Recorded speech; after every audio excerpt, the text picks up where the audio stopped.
जिस पेन से शाइन हुई थी ना, उसमें स्याही जो थी ना, वो हिंदू मुसलमान की नफरत की खून की स्याही इन लोगों ने भरी थी और इसीलिए इस देश का विभाजन हुआ। तिरंगे ने तुम्हें बर्बाद कर दिया है। हर हिंदू के घर पर हमेशा भगवा ध्वज होना चाहिए। दोस्तों, भारत का गोदी मीडिया अब गोदीगिरी करते करते गद्दारी और देशद्रोही पर उतारू हो गया है। ये बात इसलिए कहनी पड़ रही है क्योंकि कुछ ऐसा एक राष्ट्रीय चैनल पर प्रसारित किया गया जो सीधे तौर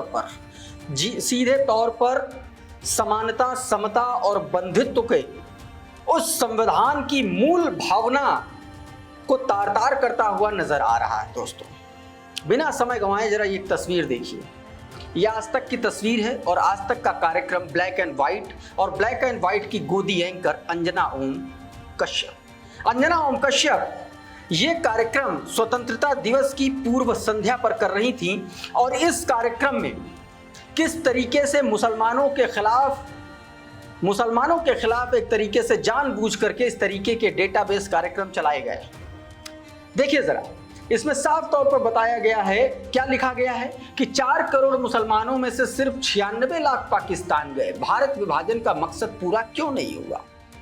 अब सवाल यह है कि स्वतंत्रता दिवस से पहले ये एक तरफा मुसलमानों के खिलाफ मुसलमानों को टारगेट करती हुई ये रिपोर्ट आखिर आज तक ने क्यों चलाई? अंजना ओम कश्यप ने क्यों चलाई? क्या ये रिपोर्ट अंजना ओम कश्यप ने मोदी सरकार के कहने पर चलाई? क्या आज तक ये मानता है कि ये नफरत उसने फैलाई जानबूझ करके? सवाल सबसे बड़ा ये है कि आखिर इस तरीके का कार्यक्रम करने की नौबत अचानक से क्यों आनी पड़ी? क्योंकि ये सीधे तौर पर दावा किया जा रहा है कि इससे आज तक जो है वो हिंदू मुस्लिम में एक दरार पैदा करने की कोशिश कर रहा है।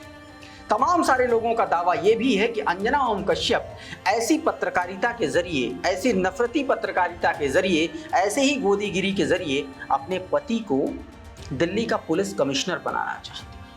कहा जाता है कि अंजना ओम कश्यप के पति दिल्ली पुलिस में बड़े अधिकारी हैं और इसी वजह से यह दावा किया जा रहा है कि अंजना ओम कश्यप इस तरीके की रिपोर्ट्स के जरिए अपने पति को दिल्ली का पुलिस कमिश्नर बनाना चाहती हैं।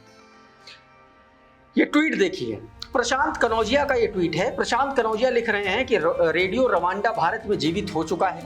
अंजना जी अपने पति को जब तक दिल्ली पुलिस का कमिश्नर नहीं बनवा लेंगी तब तक नफरत का नंगा नाच चलता रहेगा। साफ तौर पर ये शब्द प्रशांत कनौजिया ने अपने ट्विटर हैंडल पर वो स्क्रीनशॉट साझा करते हुए लिखा। एक और स्क्रीनशॉट साझा किया गया, देखिए, और लिखा गया अंजना ओम कश्यप एक देशद्रोही महिला है। देखिए, भारत के नक्शे को भगवा रंग से रंगा दिखा रही हैं, जबकि भारत का झंडा तिरंगे प्लस अशोक चक्र के साथ होता है। देश में दंगा फैलाने के लिए अंजना ओम कश्यप की गिरफ्तारी हो, साफ तौर पर लोग जो है गिरफ्तारी की मांग कर रहे हैं। उधर स्वतंत्रता दिवस पर मुस्लिम बच्चों का मदरसे का एक ऐसा वीडियो सामने आया जिससे तमाम सारे नफरती चिंटुओं की छाती पर सांप रेंग रहा है। जरा ये वीडियो देखिए आप। देखिए, ये वीडियो दोस्तों एक मदरसे का है और उसमें छोटे छोटे बच्चे किस तरीके से हाथ में तिरंगा लेकर के बैठे हुए हैं और लोग किस तरीके से करतब दिखा रहे हैं। आप इन तस्वीरों में साफ तौर पर देखिए। ये तस्वीरें, ये वीडियो उन नफरती चिंटुओं के लिए है जो मुसलमानों को बात बात में गद्दार बताते हैं, बात बात में देशद्रोही बताते हैं, जो बात बात में मुसलमानों को तिरंगे के अपमान के साथ जोड़ देते हैं। ऐसे लोगों को ये वीडियो देखना चाहिए। ये ऐसे ही लोगों के लिए वीडियो है। इस वीडियो को शेयर करते हुए अश्वनी यादव लिखते हैं, हाँ तो इनसे देशभक्ति का सर्टिफिकेट मांगने कौन आएगा? पहले अंग्रेजों के दलालों के समर्थकों, देख लो जिसको तुम रोज ट्रोल करते हो उनका देश प्रेम।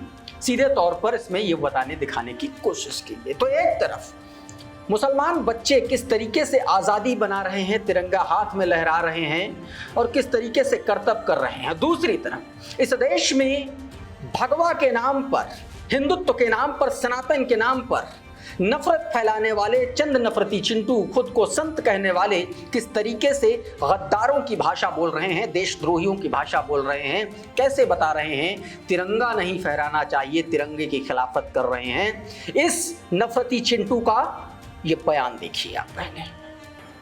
अगर तिरंगा लगा वैसे तो तिरंगे का ही बहिष्कार करो, क्योंकि इस तिरंगे ने तुम्हें बर्बाद कर दिया है। हर हिंदू के घर पर हमेशा भगवा ध्वज होना चाहिए। ये डासना मंदिर का पीठाधीश्वर बताया जाता है और आप जानते हैं अपनी नफरती भाषा के लिए ये कुख्यात है आदमी। उधर टेलीविजन चैनल गोदी चैनल न्यूज 18 पर गुल्लू पत्रकार अमीश देवगन ने एक डिबेट की। उस डिबेट में कांग्रेस के प्रवक्ता ने किस तरीके से पोल खोली आरएसएस, जन्ना और तमाम सारे उन नफरतियों की जिन्होंने आजादी में जो विभाजन के लिए, साफ तौर पर जो लोग विभाजन के लिए जिम्मेदार हैं। एक छोटा सा हिस्सा सुनिए, उसके बाद आगे। जिस पेन से शाइन हुई थी ना, उसमें स्याही जो थी ना, वो हिंदू मुसलमान की नफरत की, खून की स्याही इन लोगों ने भरी थी और इसीलिए इस देश का विभाजन हुआ। और जिस गांधी ने कहा था कि इस देश का विभाजन मेरे लाश पर होगा, उसको 3 गोली मारी। और जिस जिन्ना की वजह से और जिस ब्रिटिश लोगों की वजह से विभाजन हुआ, उसको कंकड़ तक फेंक के नहीं मारा इन लोगों ने। ये वोट लगाते थे। तो इसमें साफ तौर पर दोस्तों अतुल पाटिल लिखते हैं कि जिस कलम से विभाजन का दस्तावेज लिखा गया, उसी विभाजन की कलम से जो खून भरा था वो आरएसएस, हिंदू महासभा और जिन्ना ने भरा था। साफ तौर पर उन्होंने कह दिया।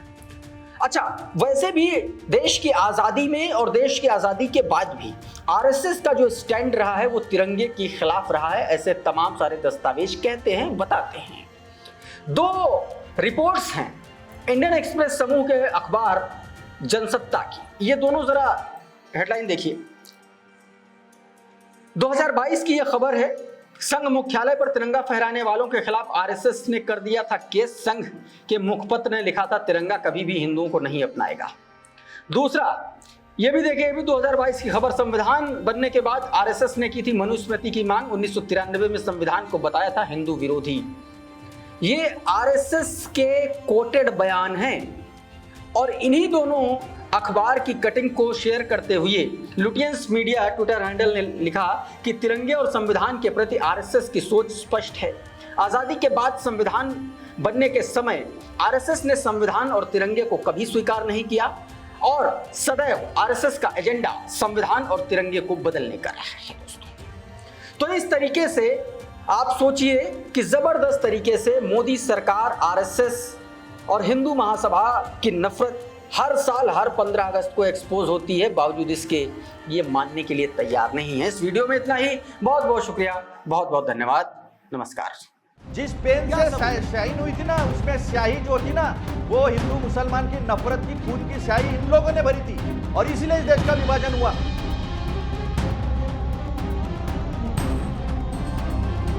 तिरंगे ने तुम्हें बर्बाद कर दिया है। हर हिंदू के घर पर हमेशा भगवा ध्वज होना चाहिए।